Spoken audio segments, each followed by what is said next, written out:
नमस्कार दोस्तों। आज के इस सेशन में आप सभी का स्वागत है। जब भारत पर ईस्ट इंडिया कंपनी का शासन स्थापित हुआ, तब यह केवल राजनीतिक बदलाव नहीं था, बल्कि भारतीय अर्थव्यवस्था के शोषण की एक लंबी कहानी शुरू होती है। कभी सोने की चिड़िया कहलाने वाला भारत ब्रिटिश शासन के दौरान आर्थिक रूप से कमजोर कैसे हो गया और क्यों हो गया, इसका जवाब छिपा है Indian economy under the British rule में। तो आइए दोस्तों, ब्रिटिश शासन के अंतर्गत भारतीय अर्थव्यवस्था को पूरी डिटेल से समझते हैं। दोस्तों, जब 17वीं सेंचुरी था, लगभग 17th सेंचुरी 1600 से लेकर के 1700 एडी के बीच में, तो जो भारत की जो इकोनॉमी था, इंडियन इकोनॉमी, ये दुनिया की सबसे बड़ी अर्थव्यवस्था में से एक था। मतलब दुनिया की सबसे बड़ी जो अर्थव्यवस्था है वो इंडियन इकोनॉमी है, जहां भारत जो है अपने कपड़ा उद्योग के लिए जाना जाता था, कपड़ा उत्पादक के लिए। तो मैन्युफैक्चरिंग ऑफ टेक्सटाइल्स, अब टेक्सटाइल्स में जैसे कि कॉटन का, सिल्क टेक्सटाइल का, तो भारत जो है सबसे लार्जेस्ट टेक्सटाइल मैन्युफैक्चरिंग हब है पूरे विश्व का। फिर इसके बाद नेक्स्ट जो है इंडिगो, जो कपड़े है, खासकर सूती वस्त्र और ऊनी जो कपड़े थे, तो उसे रंगना होता था, डाई करते होते। जैसे आज जो कपड़े हम पहनते हैं तो कलरफुल स्वेटर वगैरह पहनते हैं, तो ठीक उसे कलर करने के लिए हमें इंडिगो की ज़रूरत पड़ता था, ताकि हम कपड़े को डाई कर सकें। तो कपड़े को रंगने के लिए जो सबसे बड़ा उत्पादक था, जो सबसे बड़ा मैन्युफैक्चरर हब था, वो भारत था। तो हम जो एक्सपोर्ट करते थे यूरोप तक, पूरे विश्व में, तो एक इंडिगो भी करते थे और दूसरा कपड़ा को भी हम लोग मैन्युफैक्चरिंग करके बाहर जो है एक्सपोर्ट करते थे। ये बात है 17th सेंचुरी एडी का। इसके बाद मसाले, हमारे जो मसाले की जो खुशबू है, पूरे विश्व तक ये चर्चा बना रहा। खासकर यूरोप में इसका डिमांड जो है बहुत तेजी से बना रहा। सबसे मोस्ट जो इम्पोर्टेंट यह था कि जो काली मिर्च थी, इलायची, फिर इसका दालचीनी, ये सब जो मसाले हुए, वो यूरोप में जो है उस समय सबसे डिमांडफुल ये मसाले थे। फिर इसके बाद नेक्स्ट जो है साल्ट पीटर का। साल्ट पीटर मीन्स सोरा। यह सोरा एक प्रकार का खनिज है जो पटना के क्षेत्र में और जो बिहार का जो पटना के आसपास का है, तो ये एक स्वाभाविक सा एक खनिज निकलता है अंदर से, जो प्राप्त होता है उसे साल्ट पीटर कहते हैं। इसे हम लोग पोटेशियम नाइट्रेट के नाम से भी जानते हैं। इसका इस्तेमाल जो है बंदूक बनाने में, बंदूक का जो बारूद होता है उसे बनाने के लिए, या फिर कुछ पटाखे वगैरह फायर वर्क्स का काम करने के लिए सोरा का इस्तेमाल होता था। लेकिन उस समय जो सबसे बड़ा जो डिमांड था इसका बारूद के रूप में, ताकि बंदूक हम बनाएंगे तो बंदूक के जो बारूद बनाना होगा, तो उसका ये रॉ मटेरियल्स था सोरा। तो उस समय गन्स वगैरह जो बनाए जाने लगे यूरोप में, तो यहाँ से जो सोरा, जो उस समय का सबसे बड़ा सोरा उत्पादक जो देश था वो भारत था। और भारत में भी जो है वो पटना के आसपास का क्षेत्र। तो साल्ट पीटर का एक्सपोर्ट जो हम लोग यूरोप में करते थे। इसके बाद जो है कई एग्रीकल्चरल प्रोडक्ट, कृषि उत्पाद, फिर इसके बाद चीनी, नमक और अफीम, जो हम लोग यहाँ से एक्सपोर्ट किया करते थे। ओवरऑल मिलाकर के है तो भारत एक एक्सपोर्ट वाला देश है, मीन्स निर्यातक देश है। 1600 से लेकर के 1700 एडी के बीच में भारत का जो हिस्सा था पूरे विश्व का ग्लोबली, वो 25%, मीन्स लगभग 25% से 26% के बीच में जो है वो भारत का शेयर होता था। जीडीपी जो है पूरे विश्व को जो योगदान दिया, कंट्रीब्यूशन, वो 25 से 26% लगभग, मतलब मीन्स 1/4। और उस समय जो ग्रेट ब्रिटेन था उसका जो जीडीपी का शेयर हुआ वो मात्र 2 से लेकर के 3% के बीच में था। दोस्तों, जब युद्ध करना या किसी क्षेत्र को जीतना ये बिल्कुल अलग बात होता है, लेकिन एक देश को एक सोच समझ के रणनीति के हिसाब से उस देश का आर्थिक शोषण करना ये बिल्कुल अलग बात है। जब 1600 से लेकर के 1700 के बीच में यहाँ पे मुगल जो है स्ट्रांग पोजीशन में भी है, तो यहाँ पर मुगलों का यह योगदान रहा कि भारत को सबसे पहले मुगल ने अपना वतन माना, क्योंकि यहाँ से कोई भी जो बादशाह था यहाँ से ड्रेन ऑफ वेल्थ नहीं किया। यहाँ का पैसा ना तो उज्बेक ले गया, ना तो अफगानिस्तान और ना ही ईरान। मुगल भले ही धर्म से ग्रसित जरूर था, वो धर्म के हिसाब से शासन चलाना चाहता था, वो दारुल हर्ब से दारुल इस्लाम बनाना चाहता था, लेकिन उसने वतन को स्वीकार किया। भले ही अंग्रेज की जो औरंगजेब की जो नीतियां था वो धार्मिक से ग्रसित था, दारुल हर्ब से दारुल इस्लाम बनाना चाहता था, परंतु मुगलों ने परंतु ब्रिटिशर्स ने 300 साल तक ब्रिटिशर्स ने इस देश को अपना वतन नहीं माना। वो यहाँ के धन को पूरी तरीके से विकास करने में ग्रेट ब्रिटेन में लग गया। मीन्स लंदन को विकास करने में पूरी धन जो है यहाँ से उठा करके ब्रिटेन भेजा जाने लगा। और जो अंतिम मुगल बादशाह था वो तो कहते भी रह गया कि 2 गज भूमि भी ना मिली अपने वतन के लिए। हम लोग पहले जो है 2 डिसिसिव बैटल पढ़े थे, एक बैटल ऑफ पलासी और दूसरा बक्सर का युद्ध। बैटल ऑफ पलासी से यह हुआ कि भारत जो आत्मनिर्भर था, यह खुद मैन्युफैक्चरिंग हब था, यह खुद एक एक्सपोर्ट वाला देश था। तो अब धीरे धीरे जो बैटल ऑफ पलासी और फिर बक्सर के युद्ध के बाद भारत जो है इंटरडिपेंडेंस है वो डिपेंडेंट हो गया। मीन्स अब उपनिवेशवाद की तरफ मुड़ गया। मीन्स अब किसी का गुलाम भारत बन गया है। भारत जो है अब पतन की ओर अग्रसर हो गया। तो अब जो भारत है वो कॉलोनी बन गया है ब्रिटिश का।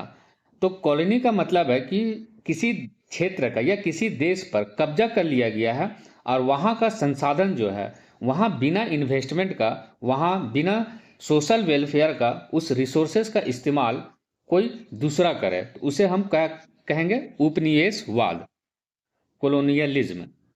इसके बाद भारतीय अर्थव्यवस्था का जो है ये लगभग 3 चरण होता है। जो शोषण का जो तरीका होता है ये 3 फेजेस से होकर गुजरता है।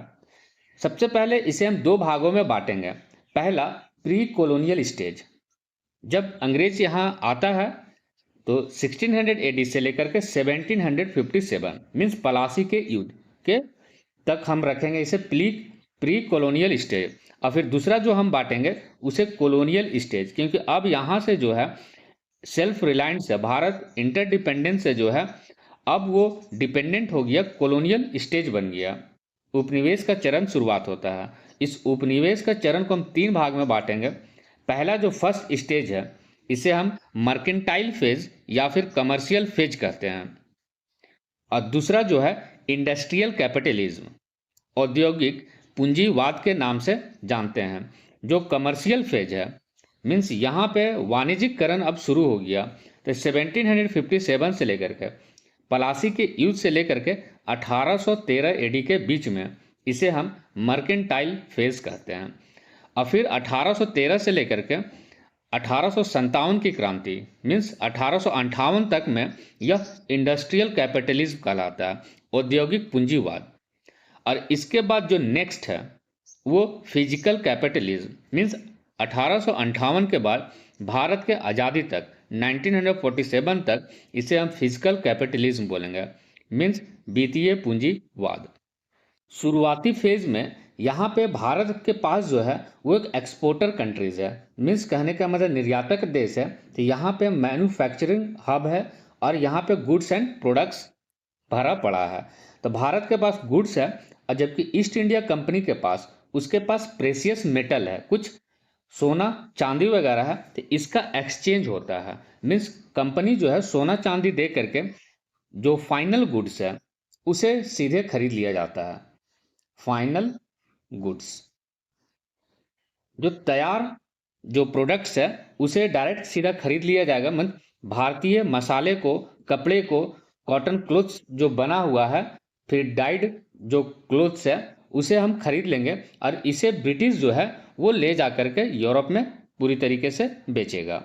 और कोई इंडियन मर्चेंट्स है मान लेते हैं, तो उसे यदि बेचना हो ब्रिटेन में या यूरोप में बेचना हो तो यूरोप ने एक लॉ पास कर दिया कि यहाँ पे इंडियन गुड्स जो है, इंडियन प्रोडक्ट्स हो या इंडियन टेक्सटाइल हो, वो नहीं आ सकता है। वो जब भी आएगा तो हमेशा यूरोपियन के माध्यम से आएगा। तो एक लॉ पास कर दिया गया ताकि हम इंडियन मर्चेंट्स को रोक दें। और फिर वहाँ पे एक हेवी ड्यूटीज़ लगा दिया जाता था। जैसे ही 1730 1750 के आसपास आता है तो वहाँ पे एक लॉ पास किया जाता है और एक हेवी ड्यूटीज़ लगाया जाता है। हेवी ड्यूटीज़ देखने को मिलता है ताकि जो इंडियन गुड्स है उसका दाम जो है वो राइज कर जाए, इतना ज़्यादा राइज कर जाए ताकि उसे यूरोप में कोई खरीद ही ना सके। मान लेते हैं कि 10 रुपये का मैगी है और उसे हम हेवी ड्यूटीज़ लगा करके मान लेते हैं उसे हम कर देते हैं 50 रुपया। सेम क्वांटिटी और क्वालिटी रहेगा तो यूरोप में 10 रुपये का मैगी और इंडियन मैगी 50 रुपये का, दोनों का क्वांटिटी और क्वालिटी सेम है। तो कोई भारतीय मैगी को लेना चाहेगा वहाँ पे यूरोप में? तो नहीं। तो इस प्रकार जो है एक तो रोका गया इंडियन मर्चेंट्स को ताकि जो व्यापारी वर्ग का क्लास है भारत में वो यूरोप में बेच ना सके। इसके बाद जब कॉलोनियल स्टेज शुरू होता है, मीन्स भारत जो है आत्मनिर्भर से जब कॉलोनियलिज्म की तरफ मूव करता है, तो ये जो स्टार्ट होता है पलासी के युद्ध के बाद से और वो 1813 तक होता है, जिसे हम कमर्शियल फेज या फिर मर्चेंट कैपिटलिज्म के नाम से जानते हैं। कमर्शियल फेज का मतलब यहाँ पे ये हुआ कि ब्रिटिश ईस्ट इंडिया कंपनी जो है जो फिनिश्ड गुड खरीदती थी, अब उसे यूरोपियन मार्केट्स में पहले से ये बेचते आ रही थी प्री कॉलोनियल स्टेज में ही, और उसके बदले में एक्सचेंज हो रहा था सोना और चांदी का और गुड्स का। मीन्स सोना चांदी दे करके भारतीयों को और कुछ पैसे वगैरह दे करके यहाँ का फाइनल गुड्स खरीद लिया जाता था और यूरोप में बेचा जाता था। और यहाँ के जो कॉटन टेक्सटाइल है, जो सिल्क था, इंडियन जो सिल्क है, ये बहुत डिमांड था यूरोप में। तो फिनिश्ड गुड्स को British east India company direct सीधा खरीद लिए, मीन्स कमर्शियल पर्पस है। यहाँ के कपड़ों को खरीद लिया गया, प्रिंटेड जो क्लोथ्स हुआ, कॉटन क्लोथ्स, यहाँ से खरीद करके यूरोप में सीधा बेचा जाने लगा। तो कमर्शलाइजेशन बहुत तेजी से हो गया इस फेज में 57 से लेकर के 1813 एडी के बीच में। जबकि हम जानते हैं कि पलासी के युद्ध के बाद सिचुएशन पूरी तरीके से बदल गया। यहाँ पे पॉलिटिकल कंट्रोल हो जाता है ब्रिटिशर्स का, कंपनी का पॉलिटिकल कंट्रोल।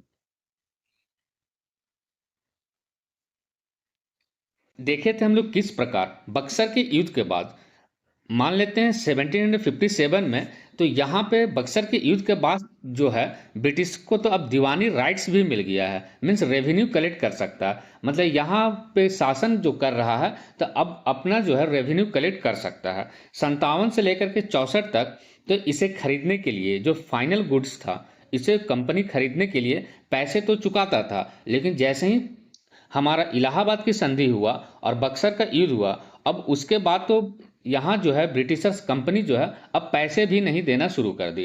मतलब यहाँ से ही टैक्स कलेक्ट किया गया, यहीं का पैसा और यहीं का फाइनल गुड्स खरीद लिया गया। मीन्स 1765 के बाद यह हुआ कि भारत को कुछ भी कोई भी पैसा नहीं देना पड़ा कंपनी को। क्यों? क्योंकि उसे दीवानी राइट्स मिल गया था।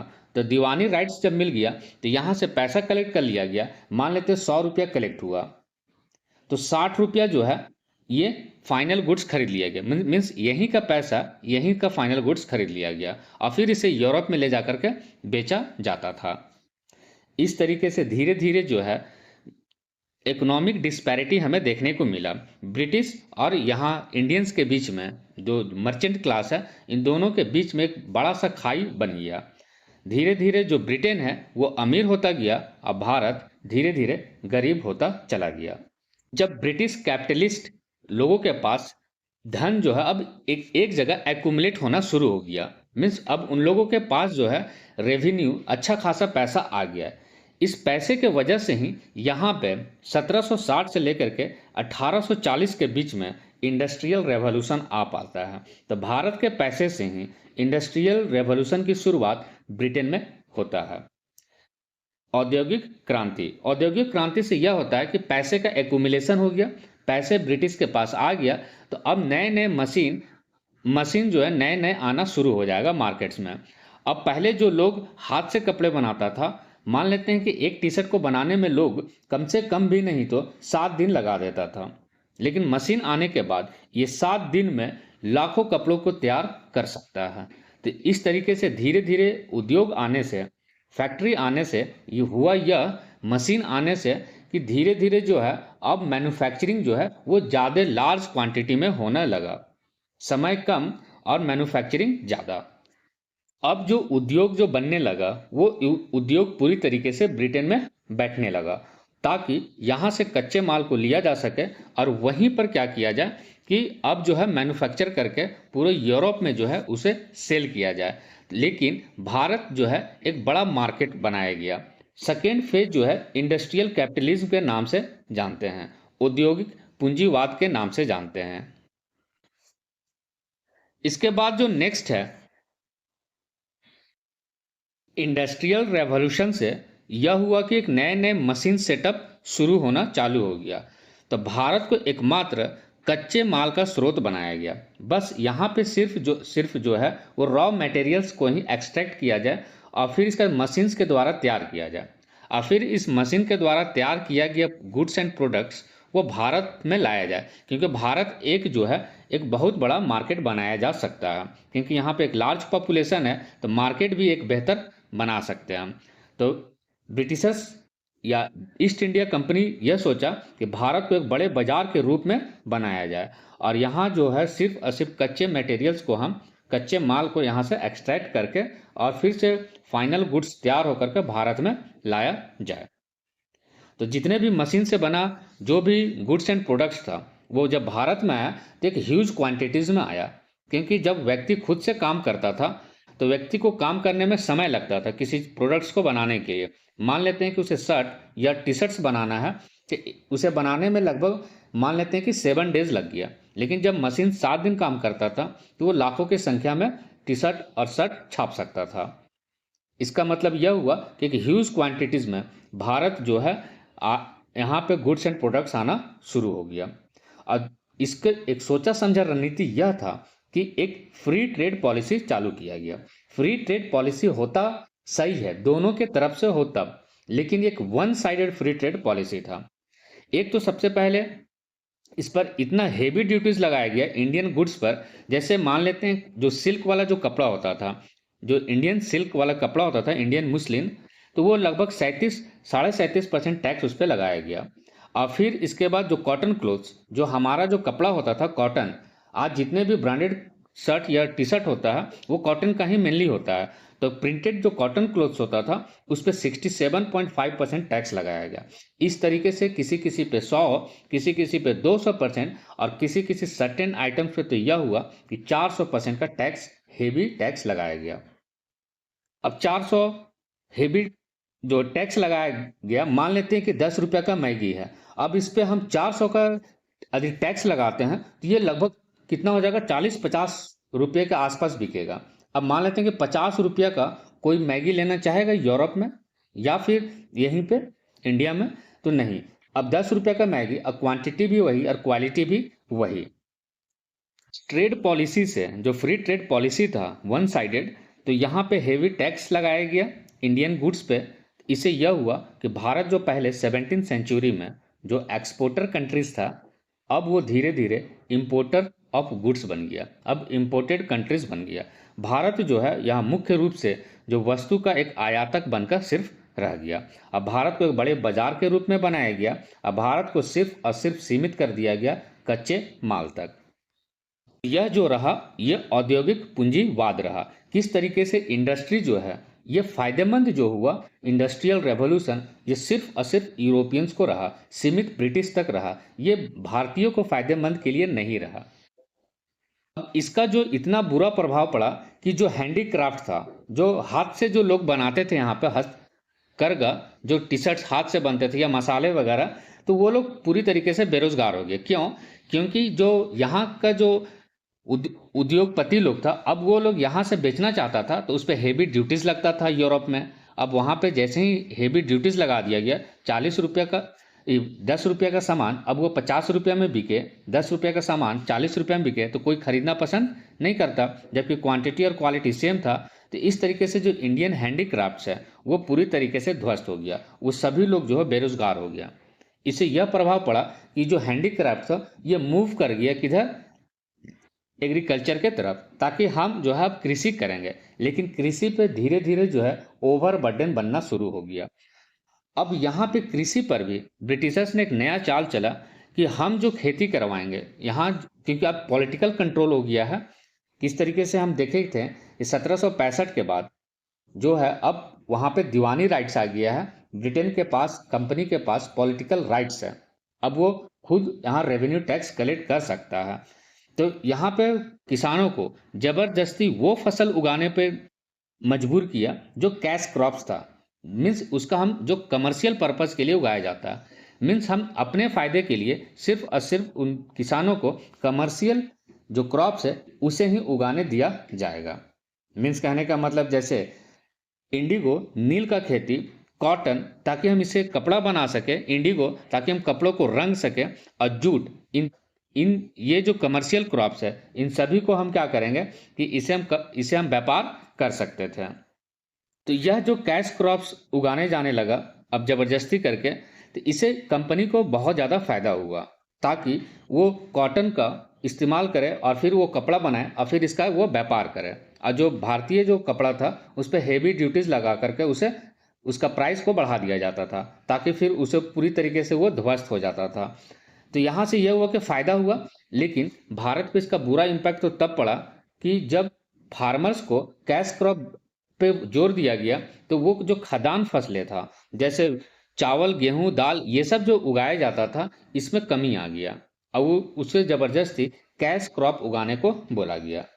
अब धीरे धीरे खदान फसलों की कमी और पॉपुलेशन एक लार्ज मात्रा में, जिसके चलते जब फैमिन आया, अकाल पड़ा, तो लोग खदान फसलों के कमी के वजह से लाखों करोड़ों संख्या में भारतीय मारे गए। इन्हीं खदान फसलों की कमी की वजह से भारत में इस ब्रिटिश पीरियड के समय में बहुत ज़्यादा जो है अकाल आने लगा, खदान फसलों की कमी की वजह से। इसके बाद जो है कुछ हिस्टोरियंस हैं, फेमस हिस्टोरियंस, जैसे बिपिन चंद्र, मदन मोहन मालवीय और आरसी दत्ता। इन लोगों ने बताया कि जो ब्रिटेन है, ब्रिटेन में जो औद्योगिक क्रांति आया वो भारतीय पैसों से ही, भारतीय रेवेन्यू से ही जनरेट करके वहाँ पे इंडस्ट्री सेटअप किया गया, औद्योगिक क्रांति आया। लेकिन ये ब्रिटेन के लिए ही प्रॉफिट था सिर्फ। भारत के लिए ये जो था ये इंडस्ट्रियलाइजेशन का एक माध्यम था। यहाँ से यहाँ पे औद्योगिक क्रांति जो है भारत में नहीं आया, ये इंडियन इंडस्ट्री को डिस्ट्रक्ट करने के लिए, डिस्ट्रक्शन, ध्वस्त करने के लिए ही ये चाल चला गया। और कार्ल मार्क्स का एक पुस्तक है the notes of Indian history. Notes of Indian history में बताया गया है कि 1850 के आसपास भारत में एक भी इंडस्ट्री नहीं था। अब भारतीय जो बुनकर था उसकी हड्डियां बाजार में बिखरी पड़ी थी। मीन्स बुनकरों का, हैंडीक्राफ्ट्स का, इन सभी का जो स्थिति है वो बहुत ही दयनीय हो गया।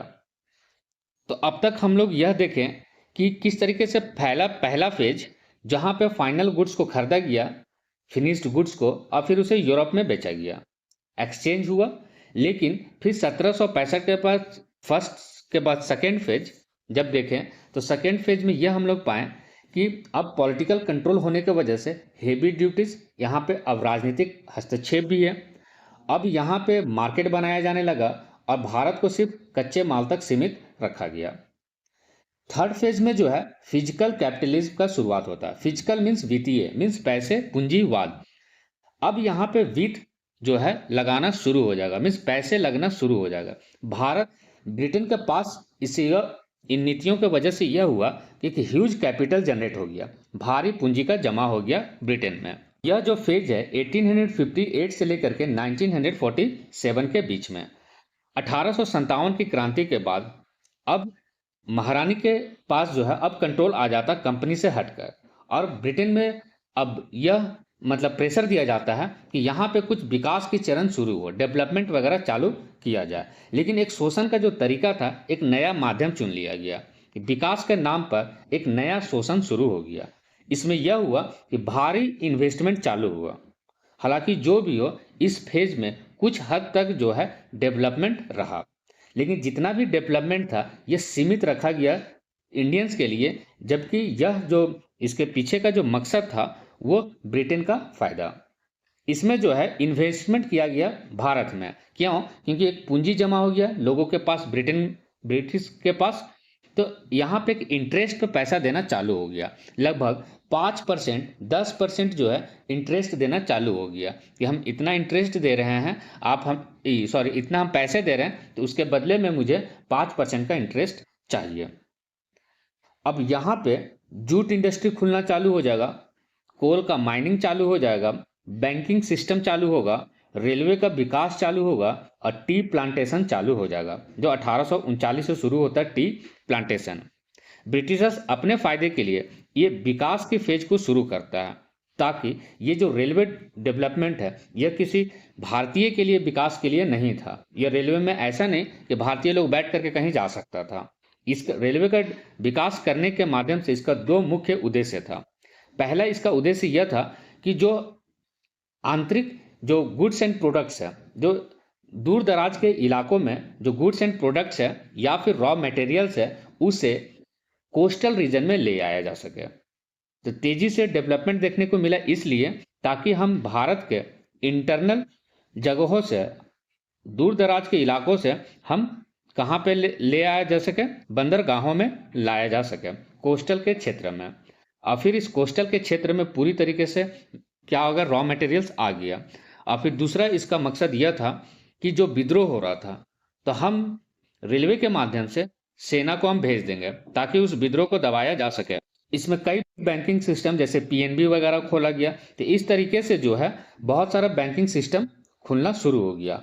और फिर इसके बाद एक और जो हुआ वो TISCO, Tata iron and steel company शुरुआत हुआ 1907 एडी में। और ये कहाँ पे? तो जमशेदपुर, जो आज उस समय बंगाल प्रेसिडेंसी का हिस्सा था और आज जो है वो जमशेदपुर झारखंड का हिस्सा है, साक्षी में। और फाउंडर जमशेदजी टाटा के द्वारा। तो दोस्तों हमने देखे किस प्रकार ब्रिटिश रूल के समय में भारतीय अर्थव्यवस्था कैसा था, कि किस प्रकार से कई फेजेस में एक्सप्लॉयटेशन हुआ, फिर डी इंडस्ट्रियलाइजेशन को प्रमोट किया गया भारत में, और गरीबी की जो रेखा है, जो गरीब है, वो धीरे धीरे बढ़ता गया भारत में। तो दोस्तों आज के इस सेशन को यहीं पे समाप्त करते हैं, फिर अगले नेक्स्ट वीडियो में मिलते हैं।